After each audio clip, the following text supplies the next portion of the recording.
Welcome to Scripting Fundamentals in PowerShell, and this is Captain Schlack, and I'll be going through the basics of PowerShell, and let's go ahead and dive right into it. So this is the day-by-day breakdown for the course. Day one, we're going to go over PowerShell's overview. What is PowerShell? Why use PowerShell? Then we'll dive into variables. For variables, we'll talk about variable types, and there's 5 different variable types, and then how to assign variables, how to initialize variables. Next, we will go into operators, arithmetic operators, and other types of operators. Day 2, we dive right into useful techniques and flow control. Then day 3, we go over flow control, loops. Day 4, we discuss functions and basic PowerShell commands. Then day 5 and day 6, we have group projects. Day 7 is going to be your oral exam, and day 8 will be the individual performance-based exam. Here's some additional PowerShell resources that might be of help to you. We have Air Force e-learning, and then search PowerShell. Also, Microsoft Docs has a really good amount of information on PowerShell, different PowerShell commands. And again, there's a couple other links in there that could help you when you're going through PowerShell. I would highly recommend looking through the syllabus. There's also a amount of resources on there. Also, Digital University has great amount of information, especially for military members. Again, look on there for the keyword PowerShell.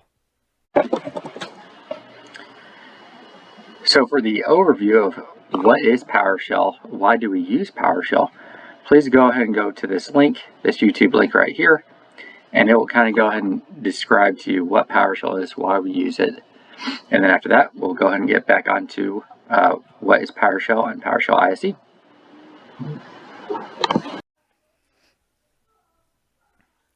So what is PowerShell? Well, really, it comes down to Windows PowerShell is a command line shell and scripting language designed specifically for Windows System admin. And it really helps automate the management of Windows computers from the command line. You may ask, why are we in the Air Force made to learn PowerShell? Well, if you look at the AFNet, which is the Air Force network, is nearly 100% Microsoft. And because PowerShell is on every Microsoft machine, it just makes sense that you familiarize yourself with PowerShell. Again, it helps system admins do a lot of different functions like it talks about in that previous video. So as you can see, PowerShell for the most part is a command line scripting language. So let's go ahead and do a couple different PowerShell commands. Don't worry necessarily about the specifics. We'll get into those later, but I just give you a quick overview. So let's do one command called get variable. One of the cool things about PowerShell is it does a lot of autocomplete, which again, if you are a programmer, is very, very nice because most programmers like to be, I wouldn't say lazy, but efficient. So if you go ahead and type in get, let's say get variable, what we can do is halfway done, we can just go ahead and hit our tab button and it will autocomplete that for us. And again, it's nice because we don't have to type in all that. Plus, it'll make sure that we spell it correctly. So let's go ahead and run that. And you can see it shows us all of the different variables. A couple other tricks as you're going through PowerShell that you'll want to know. One command to get rid of everything that's already typed on the screen is CLS. So you want to be very familiar with that one. You can do CLS. You can also do clear. That does the same thing. Another command that you'll be familiar with, or not command, but button that you want to be familiar with is the up arrow. The up arrow recalls previous commands that you've typed in. So again, if I press up, it should be clear. The one before that was CLS. The one before that, I believe, was get variable. So again, the up arrow will be one of your best friends also.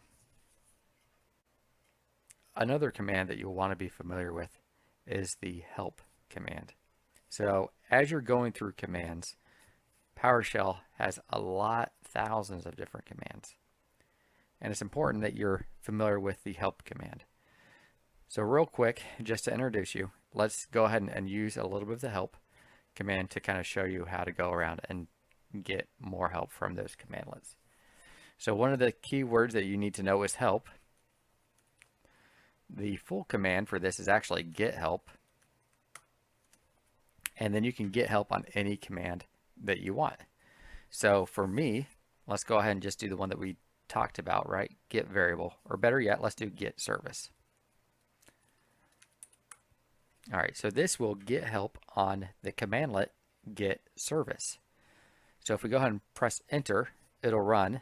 It tells us the name. It tells us some of the syntax for how we correctly run this command. Also, it gives us the aliases, which is GSV, and then some remarks. All right, now let's go ahead and switch on over to a PowerShell demo. I'm going to go ahead and demo PowerShell, and then we'll jump on over to PowerShell ISE. All right, welcome. This is PowerShell ISE. As you can see in the top, ISE, Integrated Scripting Environment. So in the ISE, this is a form of a GUI, which is Graphical User Interface. There are several different parts to this. So you can see right here is you have your console and your script. So again, this is kind of your script right here. And then you can hide your script pane. You can show your script pane. Again, this is the top portion is where you would write your code, right? And then you would run it, and then it would display here in your console pane. So you have your script pane, and then you have your console pane. So down here, it's just pretty much like PowerShell ISE. So again, I can type in here, right? I can type in a variable assigned as a 4, and then go ahead and run it. So this is where you're drafting up, making all your drafts and fixing, correcting, and then anytime you want to run it, then it will run down here in the console pane. So for example, if I go ahead and say clear screen and I press run, what's going to happen is it's going to run it, and it's going to do your output here. So again, then you can kind of see this as kind of like this would be your input, and this would be kind of the output to the screen once you run it. So again, this is where you're drafting your program, and then this would be running it down here. So first, let's just kind of go over some of the buttons so everyone's familiar with them. So again, you can come up here to File. File will show you new, open, save, save as, and all that type of stuff. On this right here, you have where you can create a new script. So this is pretty cool. If you want to do like 3 or 4 different scripts, like let's say you're given a homework assignment, it says write 4 different scripts. Well, I can just go ahead and make 4 of these, right?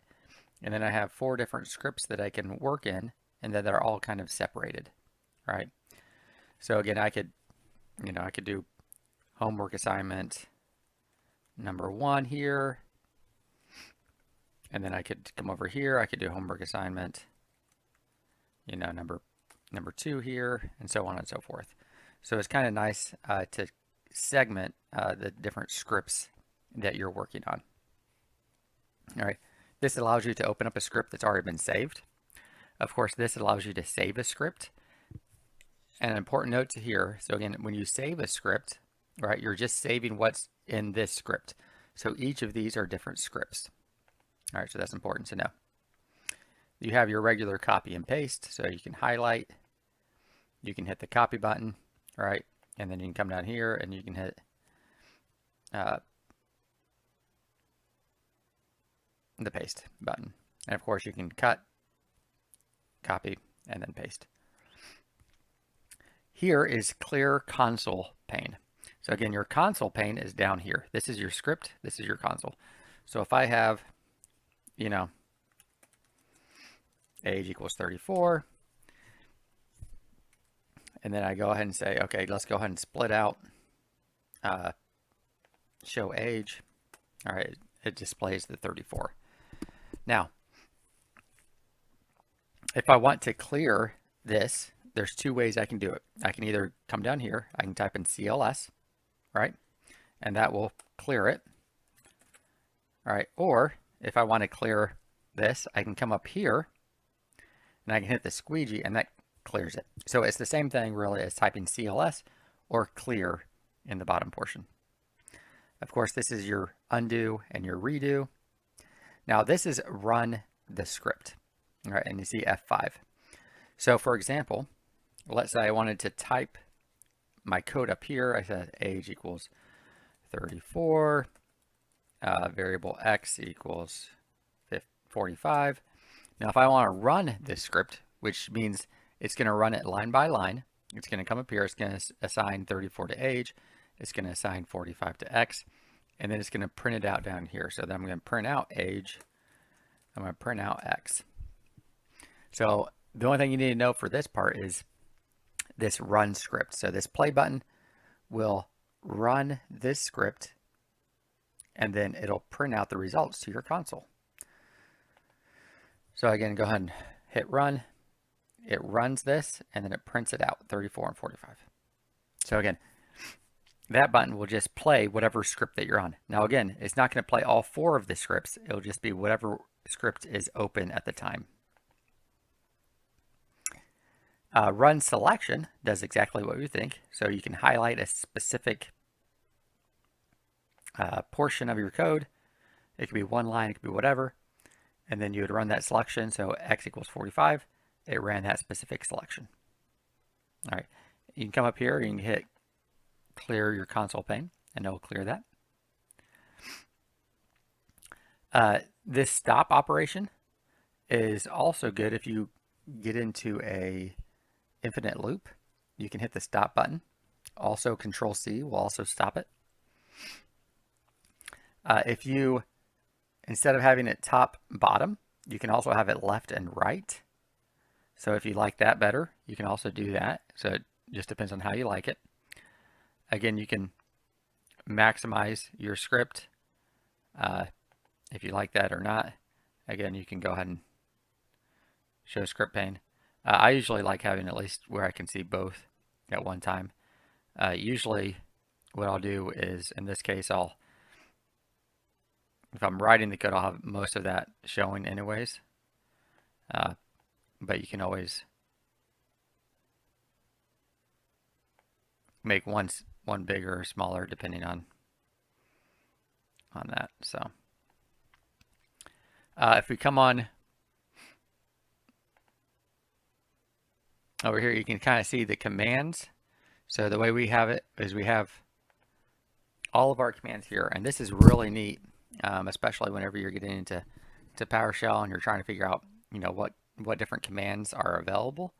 Well, it shows you right here all the thousands of commands that PowerShell has already built in. And again, notice that most of your commands are commandlets that have a verb dash a noun. So for example, add dash member, the verb is the add, the noun is member. And again, there are thousands of commandlets here. Disable dash something, disconnect dash something. And a lot of times if you get the verbs down, so there's a lot of get verbs, there's new item, new script, remove. So if you know the verbs, it'll help you out quite a bit. Set is also a verb that's used fairly often. Start, stop, disable, enable. So if you know those verbs, it'll kind of help you guess kind of what commands are out there. But again, you can always look up the commands. You can come up here, you can kind of search through, like what are my set commands, or what are my get commands, and you can kind of search through all of these. All right, again, this isn't to get you an expert level, it's just to kind of show you the basics right off the bat. Again, we'll be using this, we'll be going over different features, but that's just kind of the rough idea for PowerShell ISE.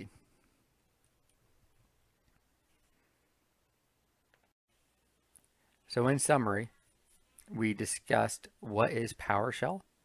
We talked about why we use PowerShell to automate small tasks or system administrator tasks. We talked about what is PowerShell ISE. How does PowerShell differ from ISE? What is a graphical user interface? And then we talked about what are some benefits to using PowerShell ISE. All right, this is section 2 where we did go into what are variables. First of all, we will go over the overview of what a variable is. Then we will get into variable types. We'll talk about the 5 different variables in PowerShell: Boolean, number, arrays, strings, and hash tables. Then we'll discuss how do we assign values to variables. Then we'll go over explicit versus implicit typecasting. And then last of all, we'll go ahead and do some exercises together. So before we actually get into any of the slides, I want to actually talk about so before we talk about variables, I want to go ahead and discuss a little bit of slideology. So this is a BND slide, which stands for bonus nerd data. Anytime you see a slide like this with the border, you know that this is a little bit extra information. And again, it's not required to complete this block. So one of the bonus nerd data slides that we'll begin with is PowerShell is passed by reference, and it's not passed by value. Now again, if you don't understand that, that is completely fine. But for those nerds out there, when we say passed by reference, that would only be any type of objects like arrays, hash tables. If it's a primitive type variable, such as strings, integers, doubles, those are going to be passed by value. So again, if you don't understand that, that is completely fine. Again, it's just for those nerds out there.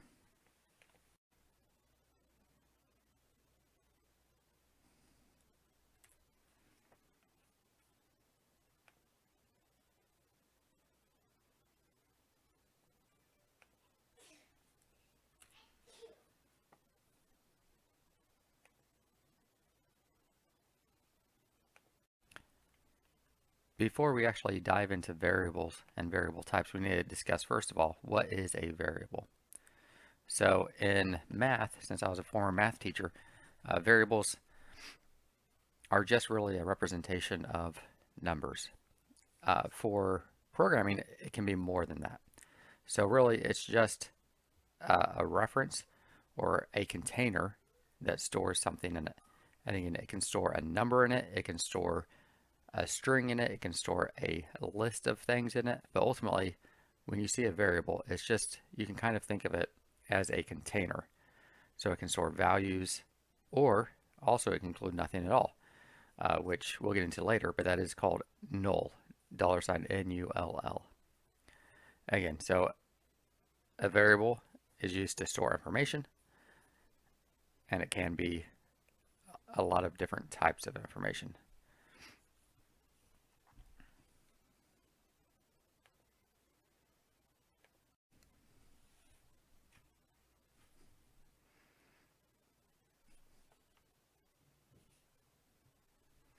So with naming variables, variables in PowerShell will always start with a $sign.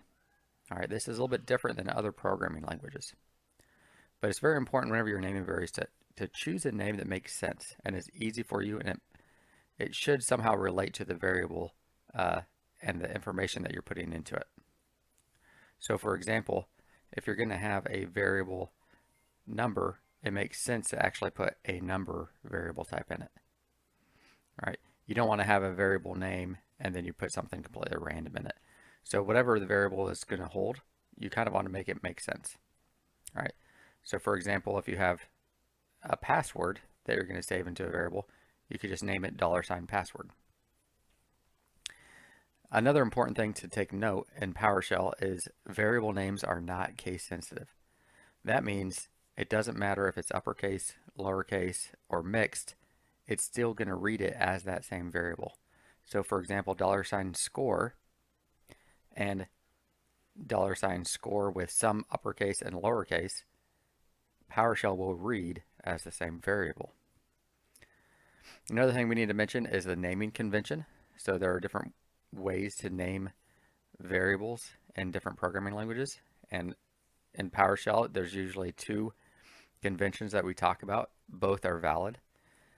In the bottom you have user password, and the first word is all lowercase, and then every additional word, the first letter will be capitalized. And that's to know what is the end of one word and the beginning of the next word. There's also another case for snake case, where you're actually using underscores to separate words. But again, variables need to be all together. Variable names need to be together. So that is the one way if you want to have variables that have more than two words, putting them together without using spaces.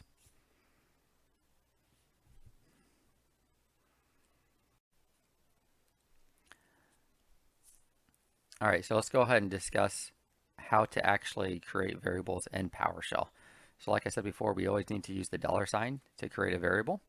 So let's go ahead and create a variable called name, and then we can now go ahead and store something inside of name. All right, so I'm going to go ahead and store my name inside of name. And again, the most important thing is to remember use that $sign before any variable name. So we have $sign name, that is our variable, and it's stored here. Notice whenever I press enter, it actually doesn't display anything to the screen yet, it just saves it. So if I actually want to figure out what is stored inside this variable, I can just go ahead and type out name, and then it displays my name right on the screen. Next, we can talk a little bit about convention, uppercase, lowercase, and all that. So again, if I say something like that, again, will it recognize that this name is the same as the other one? Well, if I press enter, it still puts out, hey, that is Jared, right?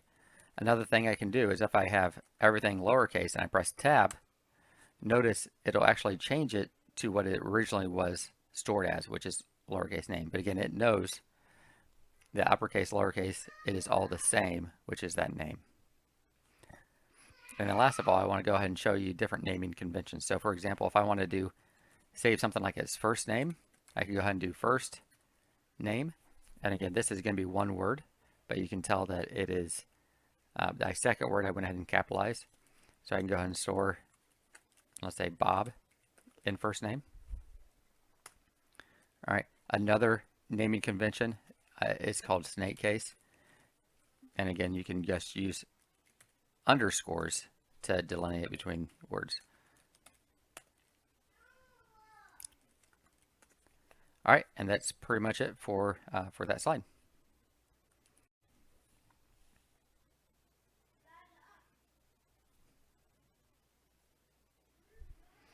So for command history, it's really important as you're going to be typing and doing a lot of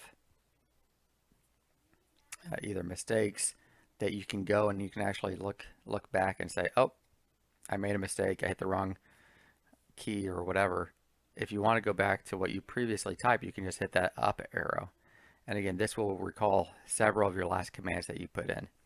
So again, if you make a mistake, just press that up arrow, and then you can go ahead and retype whatever you mistake or anything like that. And again, this saves a lot of time as you're going about and trying to write the right command.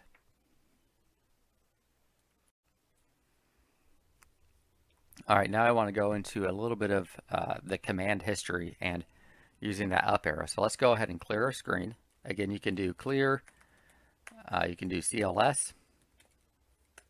All right, and that'll give you a nice screen. But again, it still remembers the commands that were in before. So if I press the up arrow, all right, I can go ahead and go through the previous commands. So I just typed in clear, first name, and all that. So again, it remembers the command history, and just using up or down arrow will go through to that command list. Now let's say, for example, I type in a wrong name, a wrong command, and I want to go up. Oh man, I meant to say clear, not Claire. So I go ahead and press up, and then I can go ahead and backspace. I can do CLS, fix it, and then go and press enter. And then that is a good trick, because a lot of times, especially if you write a long command, you don't want to write out that entire command again if you just misspelled one word in it. So again, that up arrow will definitely help you go through your back commands and help you fix any mistakes that you did. So now that we've talked about variables and what variables are, we need to talk about variable types. Now, variable types, again, is what you store into those containers, into those variables. So again, you have 5 different variable types. All right, so these are different types of variables or types of containers that you can put things into. So PowerShell will recognize these as different things. For example, the most simplest variable type is Boolean. Boolean only stores two types of information. Either it's true or it's false. So it doesn't really have to save a lot of information because it's only saying, is it a 0, is it 1, is it true, is it false? Again, that is the simplest of the variable types. The next variable type we'll talk about is numbers. And again, numbers can be positive, they can be negative, they can be decimals, but it will actually save it as a number. So you can do different operations on it, mathematical operations on it, and it will recognize, oh, this is a number, so I'm actually going to do a number type of operation on it. The next one we'll talk about is strings, which is, you can pretty much just see as text. Then we'll go into arrays, and a simple definition for array is just a list of values, but it's an ordered list of values. Next, we'll talk about hash tables. Hash tables is kind of like a list of values, but instead of just single values, it's actually key value pairs, which we'll go into that into a little bit. One of the easy ways to remember this is BNash. All right, so Boolean, numbers, arrays, strings, and hash tables. All right, so again, make sure that you know those 5. Now, all of these are really variable types except for when we say numbers, it's actually, numbers isn't a variable type in and of itself. It's actually a conglomeration of variable types. So for example, integer is a variable type, also double, float. Those are all variable types that we just kind of lump together as numbers.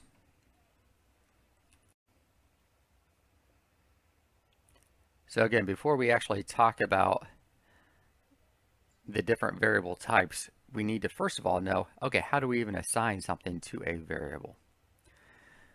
So values are assigned to a variable using the assignment operator, which is going to be your equal sign. All right. It's very important also to get the order correct. So you will always have your variable name on the left, then you'll have your assignment operator, which is the equal sign, and then whatever you're storing inside of that variable on the right-hand side. So if in our first example, we have num of students equals 17. So what's happening in PowerShell is it's taking that 17 and it's storing it inside of num of students. All right. So again, always remember variable name equals and then whatever value that is being stored inside of that. The next one is actually going to be a string. All right. So we have student name equals Bobby. So Bobby is being stored inside of student name. All right. You cannot have it the other way around. So you can't have Bobby equals and then the variable name student name, because the way PowerShell looks at it is always the right hand of that assignment operator is going to be stored inside the left hand thing. And we'll go ahead and do an example of this in a little bit. Another important thing, that is assigning values to variables. Now we need to know about how do we actually read something out of a variable. So if we want to know what is actually stored inside that variable, how do we do that? So we go ahead and actually type in the variable name all by itself and then press enter, and then it will go ahead and show us what is stored inside that variable name. So for example, we have $value is equal to 5. So again, 5 is going to be stored inside value. And then we say, okay, what is stored inside value? Just display that or write that in its own line, and then it'll go ahead and display the value 5. So let's go ahead and actually do that. All right, so we're here in PowerShell. So let's go ahead and store something. So let's do number. All right, equals 43. Now again, notice the values on the right hand side. Then I have my assignment operator, and then on the left hand side is the actual variable name. Now if I want to actually display what is stored inside that, again, I'm going to go ahead and just type in number. And again, it doesn't matter if it's uppercase, lowercase. It knows that number lowercase is the same as number uppercase. Press enter, and it shows us the value is 43. So again, anytime you want to see what's stored inside the value, inside that variable, you just type it on its own line.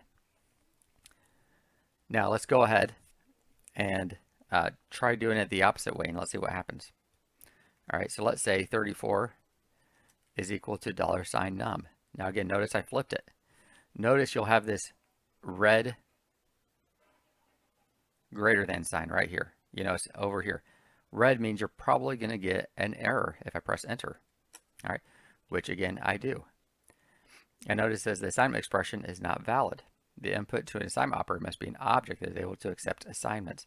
So what it's saying is 34, you can't force it to be something else because it's looking to assign something to the left-hand side. So again, you can't take whatever is stored inside num, which in this case is 0, because we haven't used it yet. You can't say 0 is going to be equal to 34, right? So you can't store anything inside of a 34. You would have to do it inside of a variable. So for example, if I want to do num equals 34, then of course that would work.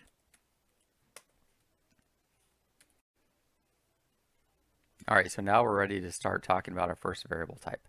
And the first variable type we'll talk about is Boolean variables. So again, we talked a little bit about this. Boolean variables are either true or they're false. So again, this makes it the simplest variable type that we will discuss. A Boolean variable is either true, which is 1, or false, which is 0. All right. Again, to assign a variable to a Boolean value, you have to type the following. So variable name, whatever that could be, then your assignment operator equals, and then $sign true or $sign false. Again, make sure you don't forget the $sign because you will get an error if you do that. An interesting note, so again, when PowerShell is changing variables to Boolean type, any non-zero value will read as true. So again, if I force it to be a Boolean type and it's, let's say it's a number 3, that will be read as true. Where if it's 0, it's going to be read as false. But again, you have to be really careful because anything that's not 0 will be read as true. So for example, like -6, 105.0001, those will all be read as true, whereas 0 will be read as false. And we'll go ahead and do a couple examples of this right now. All right, so let's go ahead and clear our screen. And then let's assign some variables, some Boolean variables. So let's go ahead and do Boolean variable, and then we're going to assign that to true. All right, notice, again, what did I forget? I forgot the $sign. So let's go ahead and go up. Let's go back. Let's put that $sign in there. And again, notice it works this time. So if I say, okay, what is actually stored inside a Boolean? Now this is another quick hint that will help you out. So as I'm going through this, that is a very long variable name. What I can do is I can just hit tab after I'm so far through it, and it'll autocomplete. This helps me in 2 ways. It helps me be faster, right? I don't have to type out the entire thing, but it also helps me not make spelling mistakes. So very, very important. I try to use autocomplete, tab autocomplete as much as I can. So if I want to see what's stored inside there, press enter, and then notice it is true. Another important thing that you'll need to use sometimes is you want to actually figure out what variable type is that variable. All right. So to figure that out, you can always do the name dot get type and then close your parentheses. So the variable name dot get type and then open and close parentheses, and then that will tell you actually what variable type it is. And notice right here, it is a Boolean variable type. All right, which is exactly what we thought. Now let's go ahead right now and actually show you whenever you have a variable but you force it to be a Boolean variable. So let's go and do that real quick. So let's say we have a number, let's say 32. All right, and then let's go ahead and print out num. All right, and it is 32. Now, I want to go ahead and actually force it to be a Boolean. To do that, I'm going to use my square brackets. I'm going to tell it what variable type I want. So in this case, I want it to be a Boolean. And then I go ahead and do num. So in this case, I have whatever variable type I'm going to force it to be. And then I'm going to go ahead and print out the variable name. So if I press enter, it's going to force that 32 to be a Boolean. And what should it be? All right, it should be true, right? Because anything that is a non-zero becomes true. So let's go ahead and do something real quick. So if I do Boolean, instead of doing actually a variable, I can actually just do a number. So let's say I do 0. Boolean 0 is going to be false. All right. Now be very, very careful, all right? Because let's say I go ahead and do Boolean, but I do 0.000001. All right. Even though it's really, really close to 0, it is not 0. All right. So then it should be true, which it is. All right. Again, this slide, again, is another bonus nerd data slide, and it shows a lot of the number variables. So again, when we talked about before with number variables, it's actually the variable type is on that left-hand side. So number variables actually include bytes, integers, floats, longs, doubles, and decimals. Most of the time, PowerShell will read your number as an int 32. And again, integer really just means whole numbers, so it can't include decimals. So again, if you type in, variable equals 27, it's automatically going to store that as an integer 32 because it sees that there is no decimals in it. So it would store it as an integer 32. Now, if you actually do, variable age equals 5.7, that would automatically store it as a double, which we'll go ahead and show you real quick an example of that. All right, now let's talk a little bit about number or integer variables. Again, integer just means whole numbers. So number variables, they can be positive, they can be negative, they can be integer, they can be decimals. All right. And again, this is more like the math portion of it, because most of the time in math, when you have variables, you're storing numbers in them. So again, you can kind of think of number variable types as more of the math regular type of variables that we talk about. Again, another cool thing about PowerShell, I guess you can see is cool, is it's more of an implied language. So it will let you not define what variable type that you want to use. So it will go ahead and figure out, oh, hey, you said this is going to be equal to 5. I'm going to store it as an integer. There's a lot of languages that are a lot more explicit where you have to tell it, you have to define for it what variable type you want to use. However, in PowerShell, you don't have to do that. All right. So for example, you have $A is equal to 5, $B is equal to 1.2.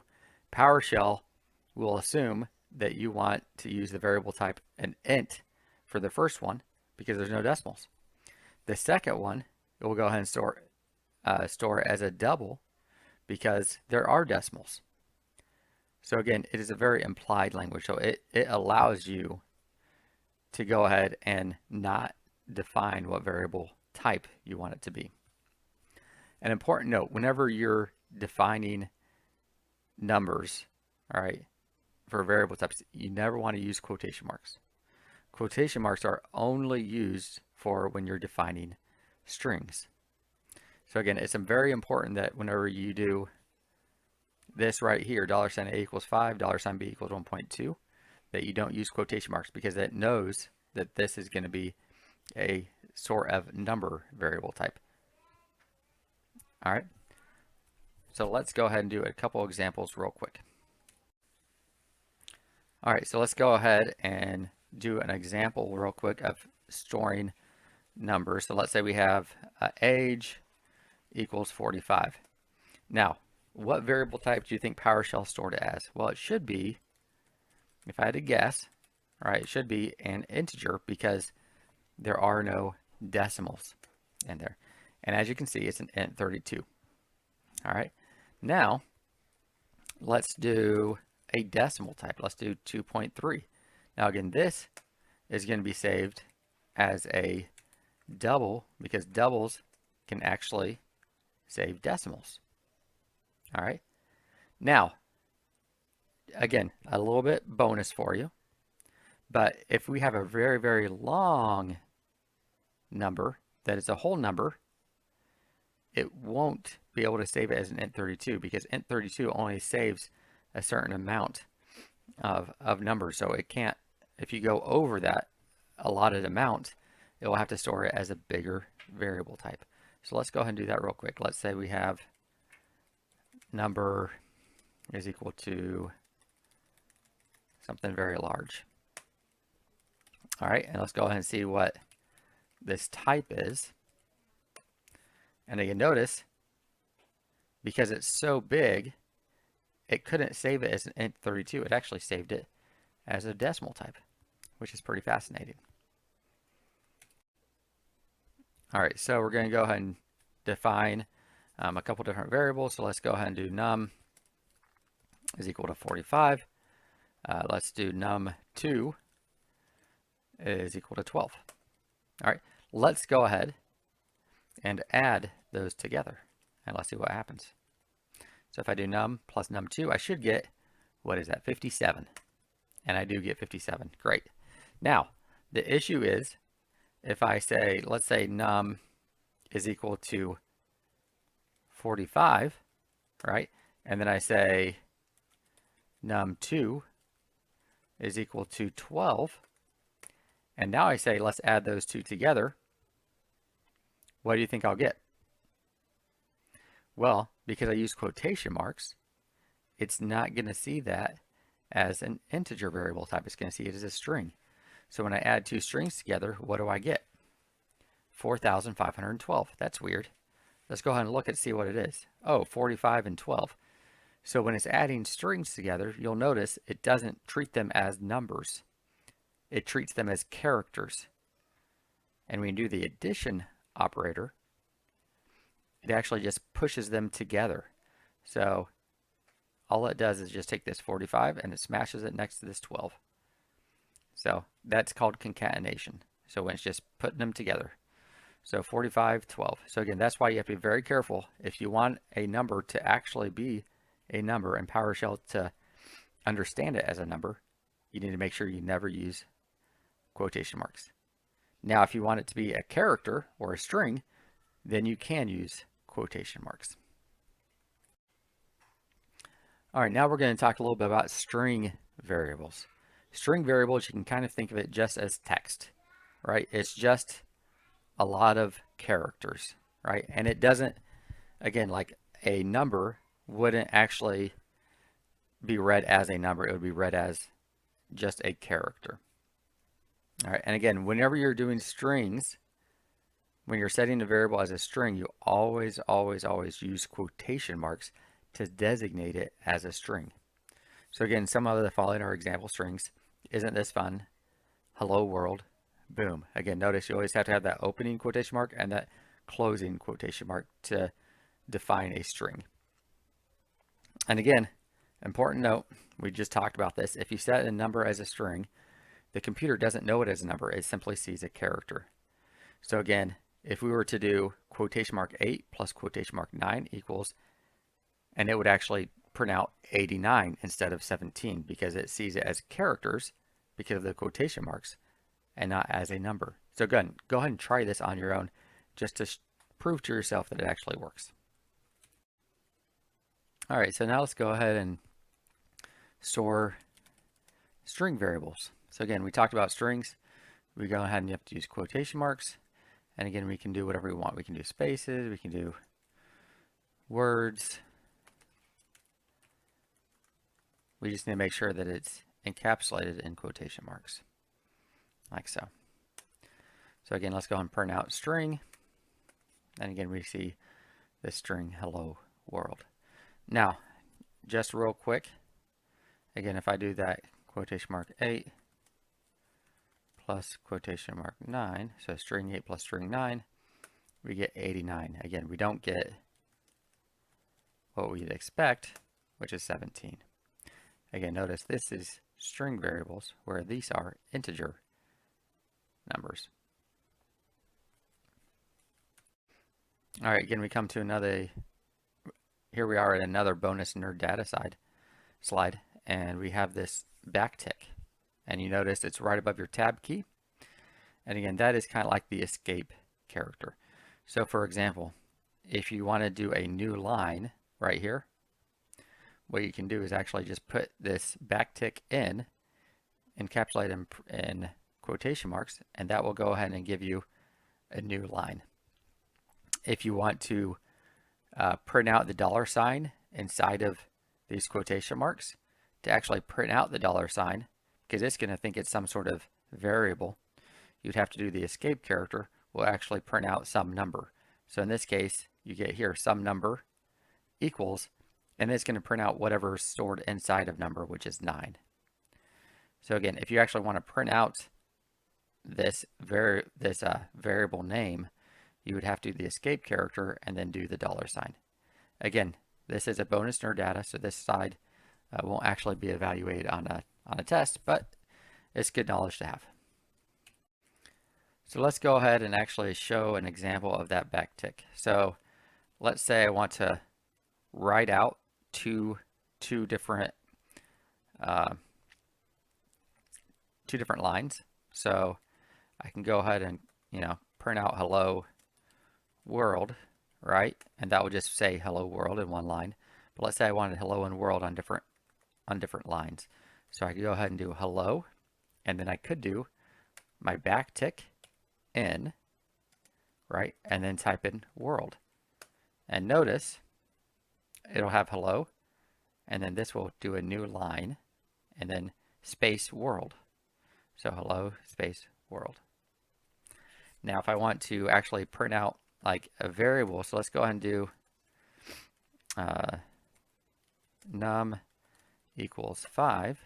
So if I want to print out, num like this, it's actually going to store 5 into num, so it actually just print out 5. So, but what if I want to actually print out num equals num, but actually have the word num? So num is equal to num.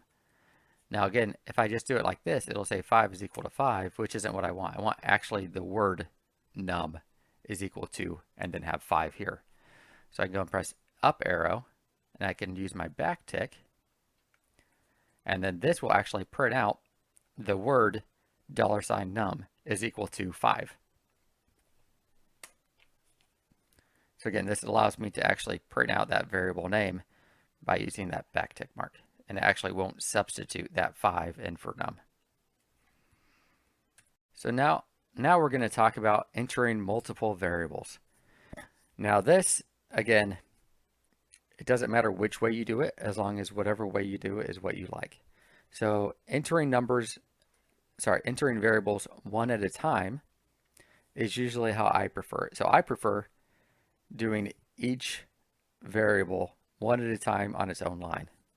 So for example, num1 is equal to 2, num2 is equal to 5, num3 is equal to 8. For me, I like it because I know exactly what each of these numbers are at one glance. Now, a shorter method to use is you can actually put it all in one line, right? So as long as you separate them by commas,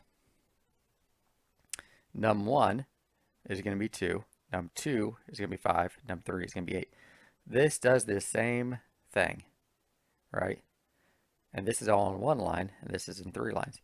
However, you are saving space, I guess, with the number of lines. However, it's a lot harder to read, in my opinion. So you'd have to just memorize, or you just have to know, all right, this first one is going to match up to this first variable name. This second value will match up to that second variable name. This third value will match up to that third variable name. So in either way is fine, but I prefer just having each variable being defined on its own line. But again, up to you to decide how you like it. So let's go ahead and do an example real quick of that. So let's say we have num is equal to 1, num2 is equal to 4, num3 is equal to 5. All right. And then I can go ahead and say, okay, what is in num1? 1. What is in num2? 4. What is in num3? That's 5. But I could also do it like this: num, comma, num2, comma, num3 equals, and then I could do 6, 7, 8. Now if I say what's inside num, it'll be 6. Num2 will be 7. And then lastly, num3 will be 8. So again, either way you do it, again, I prefer doing this because for me it's easier to see what each of the numbers are. But if you like all in one line, you can do it like that. All right, so so far we've talked about Booleans, we've talked about strings, we've talked about numbers. We only have two variable types left to cover, and that is the array variable type and the hash table variable type. So array variables, you can kind of think of it just as a list or an ordered list of values. Again, you can have in arrays, you can have a list of numbers, you can have a list of strings, you can actually have a list of lists or an array of arrays. So there's a lot of different variable types that you can put into the arrays. But again, overall arrays are just a list of some values. So again, to create or initialize an array, you're going to assign multiple values to a variable, and then they are separated by commas. All right, and then also you need to use that assignment operator between the values and the variable name. So before we actually create an array that's full of things, let's create an empty array, or just, when I say an empty array, I mean an array that has nothing stored inside of it. So to do that, you would just do your variable name, so in this case $array, your assignment operator, and then you do this @ sign, which signifies it's going to be an array, and then open and close parentheses. And in this case, it's going to store nothing inside of array, but it's going to define it as an array variable type. All right, so again, that's going to store it as an array. You may ask, why in the world would we do that? Well, anytime you want to create a variable but you don't know what's going to be stored inside of it, or maybe better yet, you're going to be asking the user to give you numbers to store in that. Again, you don't know what numbers they're going to use. So you would want to go ahead and first create that variable name and store it as an array, because you don't know what numbers they're going to give you or what values they're going to give you. Now, if you do know what you want to store inside of it, then you could do it this way. You can go ahead and do your variable name equals @ sign, and you have your open and your closed parentheses, but then you go ahead and set all your values separated by commas.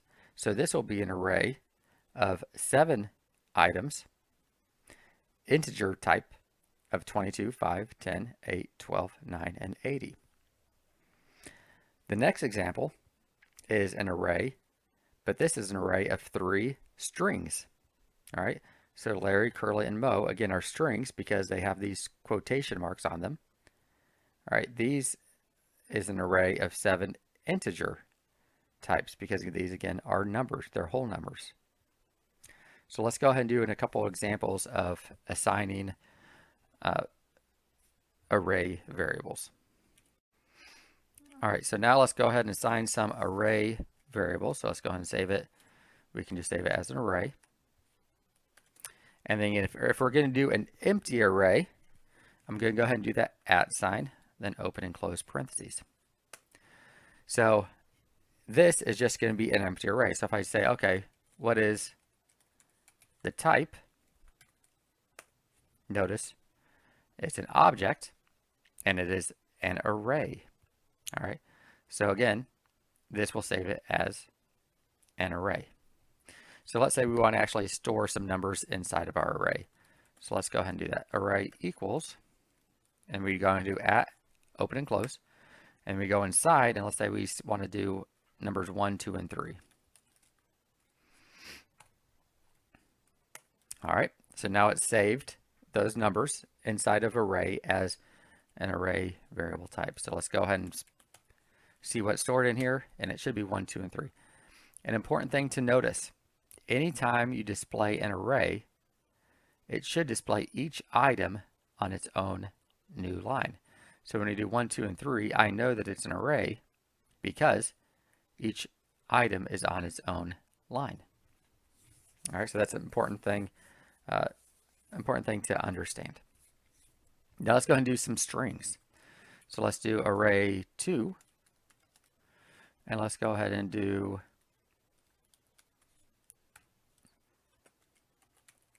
car, truck, and then bike. And then display it.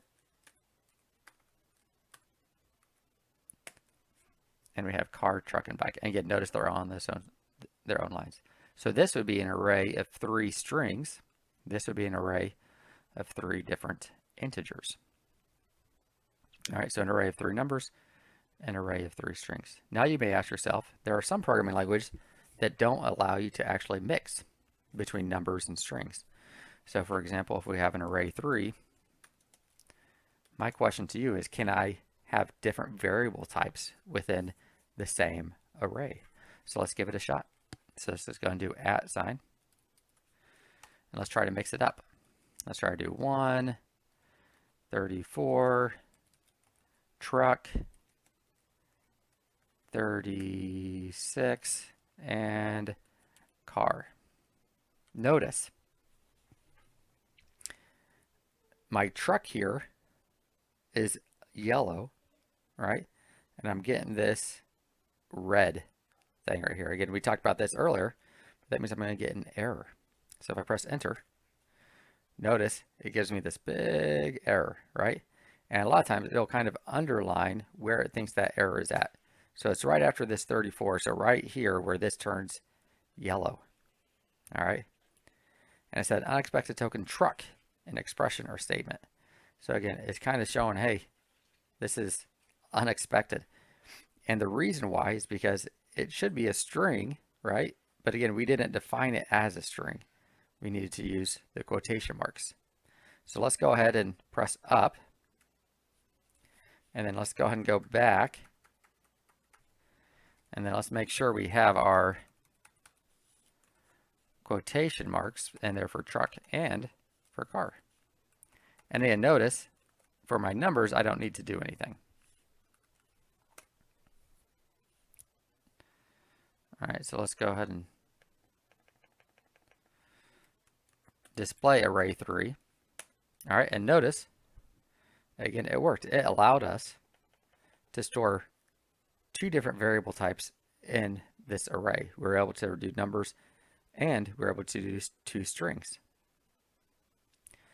The last thing I want to show you about arrays is, even though it's good practice to put this @ sign and these parentheses here, PowerShell will recognize that if you do a list of things separated by commas, it will automatically store it as an array.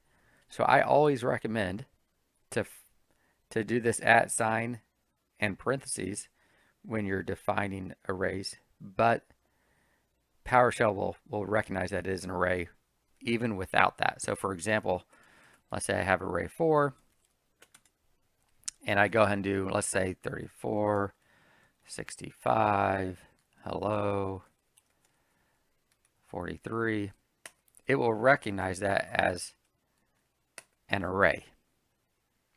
So I don't necessarily have to have it, but it's good practice, and it helps me know that you know that this is actually going to be an array. And it helps other readers of the code to know that it's going to be an array too. Now, a quick note on the range operator. The range operator is going to be denoted by 2 dots, right? And it's going to be in between 2 different numeric values. Now, a range operator creates an array, and it fills in all the missing values between the first number and the last number. So for example, if I wanted to create an array of numbers between 5 and 8 to include 5 and 8, I could do the following: $b equals 5 ... 8. Also, I could do the same thing with, if I wanted to, instead of counting up, I wanted to count down. I could also do $c equals 9 ... 5, and that would give me 9, 8, 7, 6, and 5, all in that one array. So let's go ahead and do an example of that real quick. All right, so we're going to go ahead and use the dot dot or the range operator. So let's say $A equals, and let's do 1 to 10. Now notice, whenever I print it out, it worked, right? But again, anytime we want to do an array, it is better practice to go ahead and use your @ sign and then open and close parentheses. So really, I would prefer that you write it 1, dot dot 6, something like that. So $A is going to be an array of the numbers 1 to 6. Now again, you can do increasing or decreasing. So again, if I want to do a countdown, I could do $B equals @ sign, and then I would do 10 dot dot 3, and that'll be an array from 10 to 3. All right, which it is.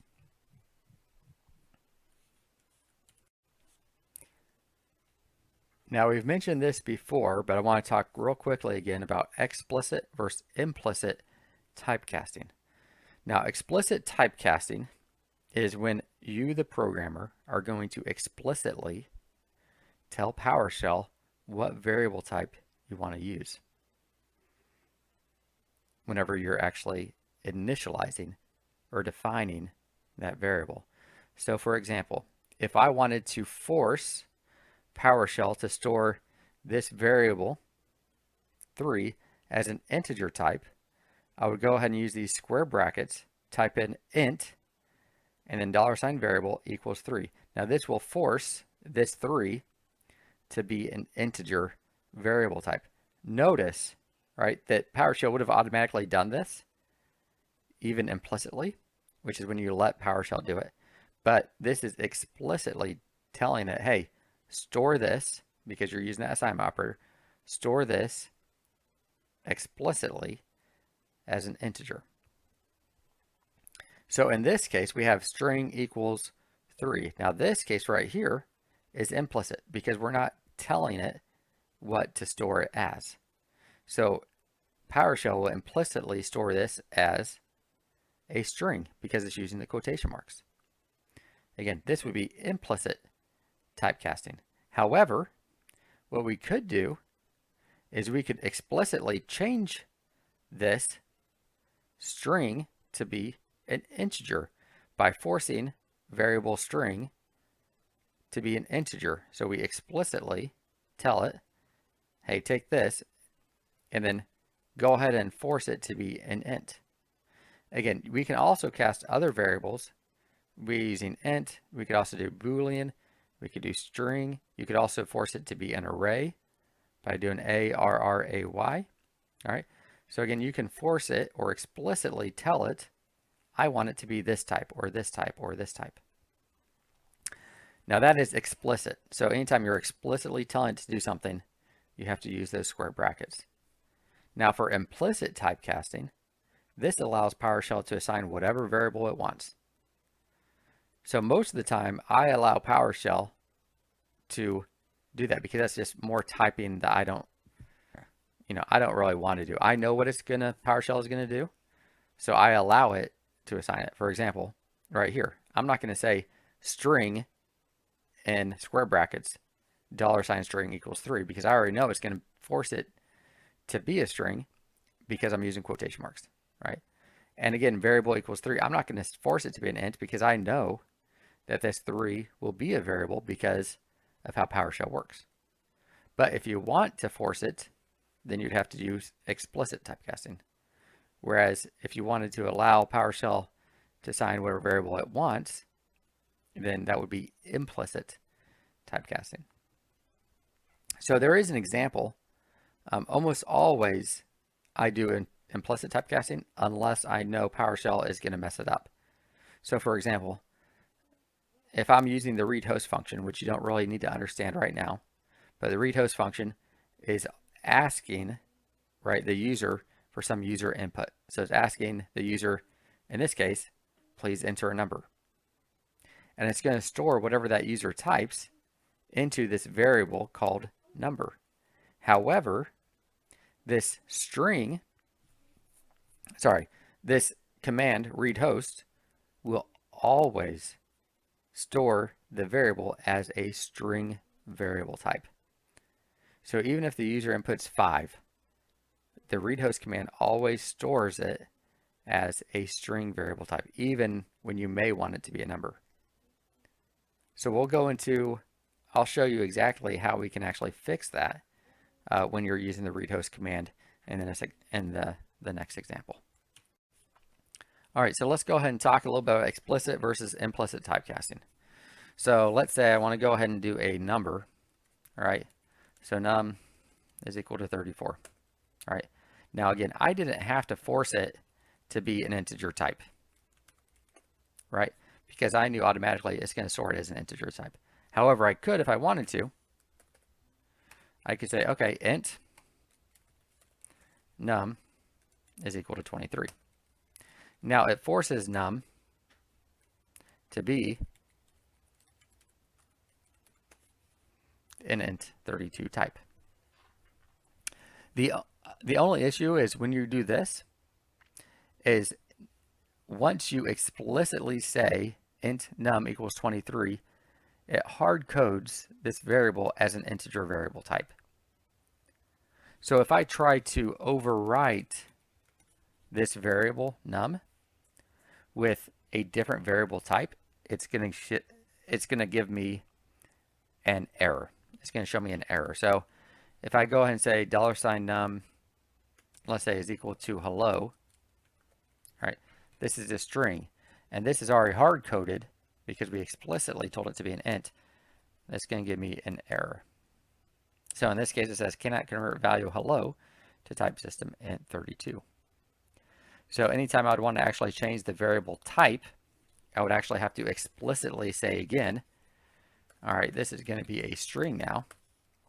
And then I could say string num equals, hello. In this case, it will allow me to actually do that. And now num is hello, and it's also a string. So be very, very careful whenever you're initializing something explicitly as a certain variable type. It's going to force it to be that variable type from then on unless you explicitly tell it to be something else. Now I also want to go over the read host real quick and talk about variable types. So for example, let's say I wanted to ask a user to, let's say, put in their name. So I would go ahead and do variable type, my variable name equals, I'm going to use the read host command. So again, read host asks for user input, and then you give the prompt. So I'd say, please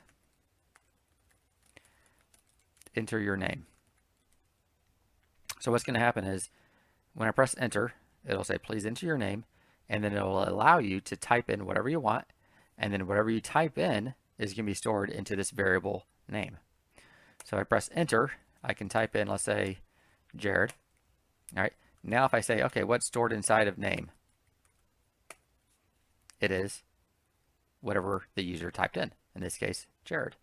So let's go ahead, instead of name, let's ask them for their age. So let's say we have age equals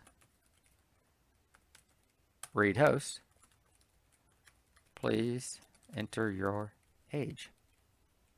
Now in this case, I'm going to type in, let's say 36. So now it should store 36 into age. So again, if I say, okay, what is age?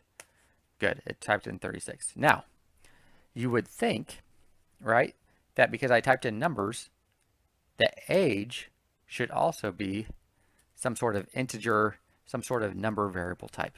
So again, I can go ahead and do age.getType, but notice it is a string. Now this is what I was saying before. Read host will always, always, always save whatever the user types in as a string, unless you explicitly tell it not to.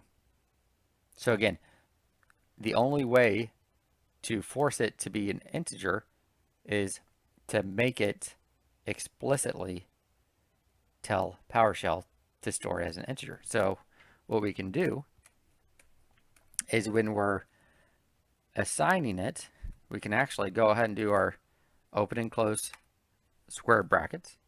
And then we say, hey, save this as an integer. So in this case, what happens is we ask them to enter their age, right? And then it will save it as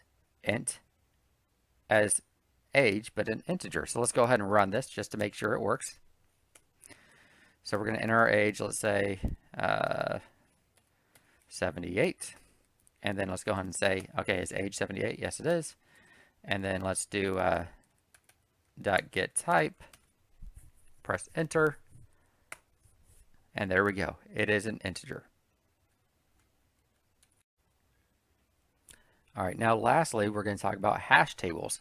And hash tables in PowerShell are also called dictionaries. So again, you can use them either way. So again, a hash table, aka dictionary, is a type of associative array. So it's really an array or type of an array, kind of, but it's an associative array, meaning the key is associated to some sort of value. So in other words, it's a key value pairs, but it can be multiple or a list of key value pairs. So for example, a hash table in our case might contain a series of IP addresses and computer names. So again, the IP addresses could be the keys. More likely, the computer names would be the keys, and the value would be the IP associated to that specific computer name. All right. So again, IP addresses are the keys, the computer names are the values, or vice versa. So hash tables are frequently used because they are very efficient for finding and retrieving data. All right. So again, if you want to know, okay, what is the IP address associated with this computer name? You can use hash tables to find that very, very quickly. However, something you have to be aware of, that hash tables are unordered, which means you can't use, which we'll talk about arrays later, you can't use indexes when using hash tables. Now there is a way around this. You can actually force a hash table to be ordered by using square brackets and typing ordered before it. But again, that's a little bit of bonus nerd data. You don't have to know that. But if you want to make it an actual ordered hash table, you can do that. But if you don't, hash tables are going to be inherently unordered, which also helps save on space, and then it helps it save on space and go a little bit faster. So to create a hash table, all right, you do $, whatever variable name you want. Then you're going to use your equal assignment operator, and then you will have the same @, but instead of open and close parentheses, you're going to use open and close curly braces. All right. So for an empty hash table, just like an empty array, you would do an @ and then open and close curly brackets. For a hash table that has some sort of values and keys, you do the @ open and close curly bracket, and then the key equals then the value. And then these are separated by semicolons. Notice they aren't separated by commas like arrays. So you separate the key value pairs with semicolons, but then you also have this equal sign. So this equals the value. Key equals value. Key equals value. Notice your keys, which is the first item in the key value pair, they don't have to have quotation marks because this is the key, right? This is not something that's stored. But on the right-hand side of the equal sign, right, it needs to, if it's going to be a string, it has to have those quotation marks. So you kind of think of this almost as variables, right? So number equals 1. Variable shape equals the string square. Variable color equals the string blue. So you kind of think of these as the left-hand side kind of as variable names and then the value, right? So key and then the value that is stored inside that key. So square is stored inside the key shape. All right, so let's go ahead and write write out some of those hash tables. All right, so we go ahead and open up our PowerShell terminal. Let's go ahead and start doing some hash tables. So like we said before, right? We go ahead and do our @ and then we do opening curly bracket. Now, again, whenever you're doing hash tables, you're going to do key equals value, semicolon, key equals value. So let's go ahead and let's do, for example, let's do state equals Indiana, semicolon. Key, in this case, we're going to say city is our key, equals, we can do Brazil. And then last we could say, I don't know, zip code equals 47834. All right, so let's go and press enter. And then let's go ahead and print out hash. And we should get, anytime you print out your hash table, notice you have your name, which is the name of your keys, and then you have the value that is associated. Notice we typed in Indiana first, then Brazil, and then zip code. But here we have city, zip code, and state. All right? So again, it kind of did it in a different order. Again, hash tables don't have an inherent order to them. So city, notice, is Brazil, so that is right. So it always matches Brazil to city. Zip code is 47834. And then state is Indiana. So again, this is how you would assign your hash tables.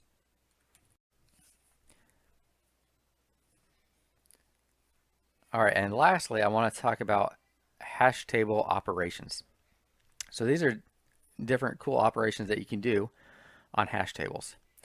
So again, you have a list of 7 different operations that we'll go over in detail in a second. So the first one, if you want to just display the keys, you can do the dot operator dot keys. So hash dot keys will just display all the keys for that hash table. If you want to display all the values, again, you can do hash dot values. If you want to see, hey, what are the total number of key value pairs in my hash? You can do hash dot count. If you want to display, let's say, the value associated with that key, you can do hash dot key name. And when I say key name, it would be, for example, in our last example, we did state. So if I wanted to say, what is the value associated to the state, it would be Indiana. So in this case, I would do hash dot state, and then it would print out to the screen Indiana. Or I could do hash dot zip code, and it would display 47834. If I want to remove a key value pair, I could do dot remove, and then inside my parentheses, I would go ahead and do the key name. So if I wanted to remove the key value pair state Indiana, I would do hash dot remove, and then inside my parentheses, inside my quotation marks, I would have state. If I wanted to add a key value pair, I could do hash dot add, and then in parentheses, I would have key name, comma, and the value. But again, they would need to both be in parentheses and in quotation marks. And then the last thing, if I wanted to change a value, I could do hash dot key equals and then the different value. So for example, if I want to change my state from Indiana to Mississippi, I would go ahead and do hash dot state equals Mississippi. And then that would store Mississippi into the key state. So let's go ahead and dive into it and show you those examples in PowerShell. So let's go ahead and do a couple examples of those hash table operations. So let's go ahead and make sure we still have that hash, right? So we have city, zip code, and state. So let's go ahead and do hash dot. And the cool thing about dot after that is you can go ahead and tab through, and you can see a lot of different operators that you can do. So for example, let's go ahead and do hash dot, I believe, let's do keys. So hash dot keys. And again, this should give us all of the keys. So in this case, city, zip code, and state are our keys, right? And it does. So let's, instead of keys, let's go ahead and do hash.values. And again, the values are right here, Brazil 47834, Indiana, and it shows us just those keys up here and then values. Let's say we want to say, okay, how many keys and values do we have? Well, you could do count. All right, so hash.count should count how many key value pairs. Now, again, it's counting the pairs. It's not the total number of items, right? Like you'd have 6 different things, but actually counting the pairs. So in this case, it should be 3 because we have 3 key value pairs. All right, so let's go ahead and remove something. So if we do hash.remove, notice I will always tab autocomplete because then it gives me that open parentheses. So then I know what it's looking for. So let's say I want to remove entirely the city. So I'd go and just remove city. And then let's go ahead and print out hash table and see if it actually removed city. Now, when I remove, I can't remove just the key. It will remove the entire key value pair. All right, so city and Brazil should be removed from this hash table, which it is. So notice there's only 2 key value pairs left. Now, if I want to add, I would do hash.add, and then I could go ahead and add something. So let's say I wanted to add town, and then I wanted to, instead of town, let's say I'm going to change it to Biloxi. All right, and let's go ahead and display hash. I should have, now I have town Biloxi, and then zip code is still 47834, state is still Indiana. All right, so we've talked about remove, we talked about add. Now let's go ahead and change one of those values. So for example, we can do hash dot, now whatever key name, right, I want to put in here. So let's say I want to change the state. So I do hash dot state. I'm going to change that to Mississippi.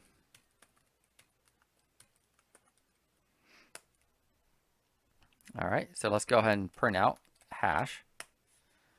And now my state got changed from Indiana to Mississippi.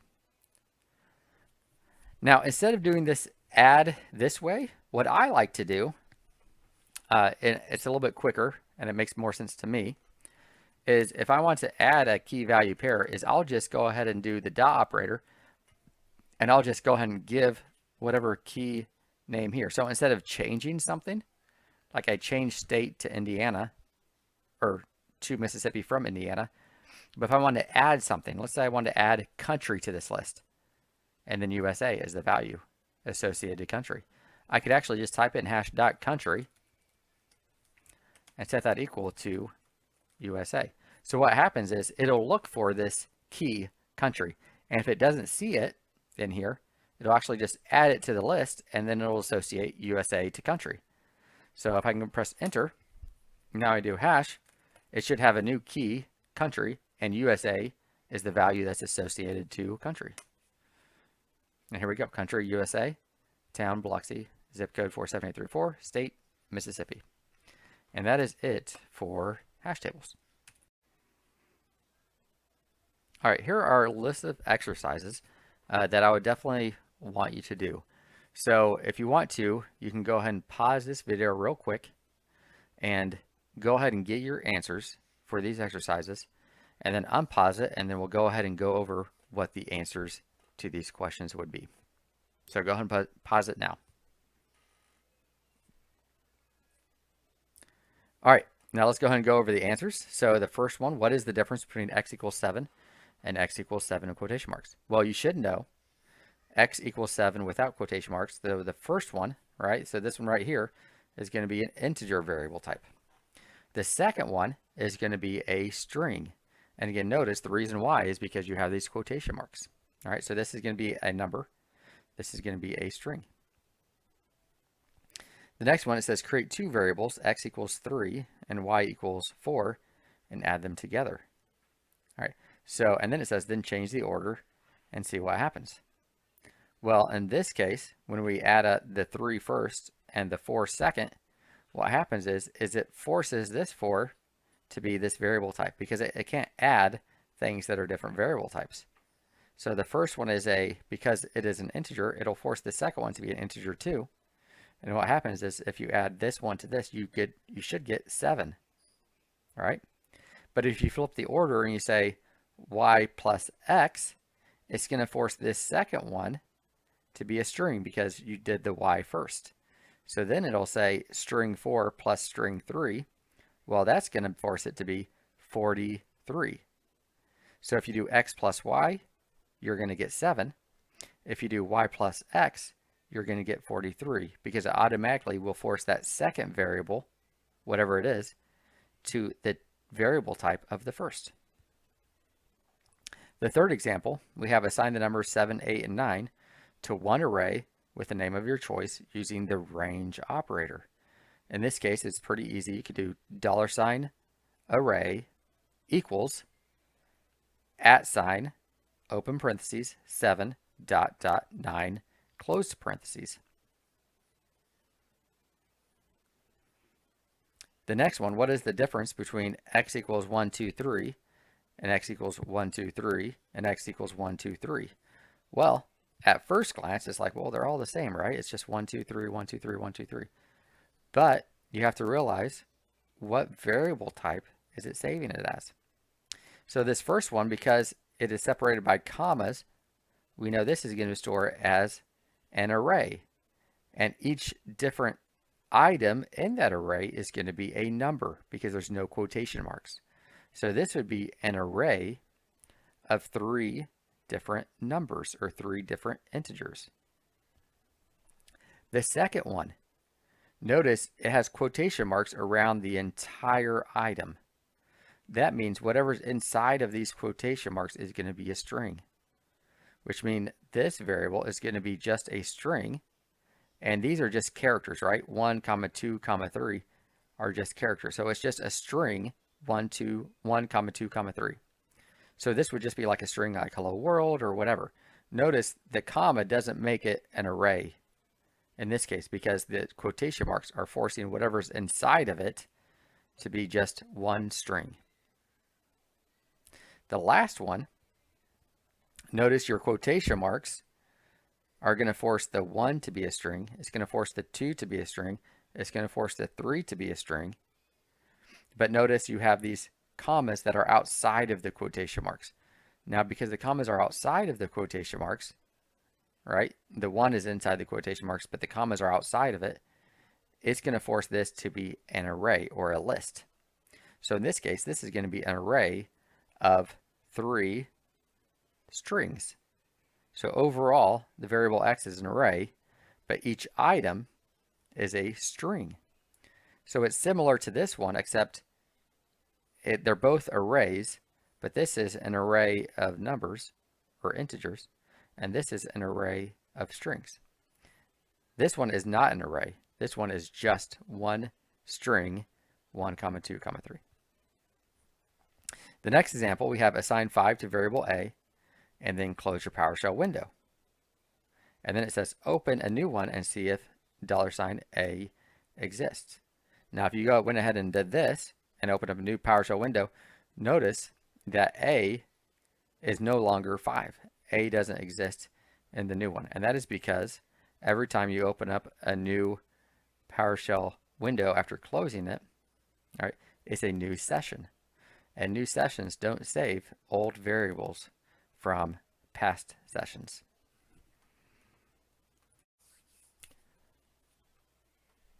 All right, congratulations.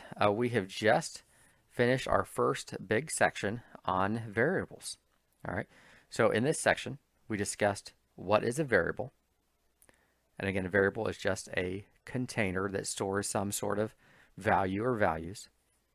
We talked about what are the different types of variables that we'll discuss in this block.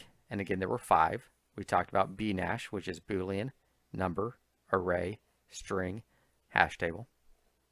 We talked about how can we assign values to variables.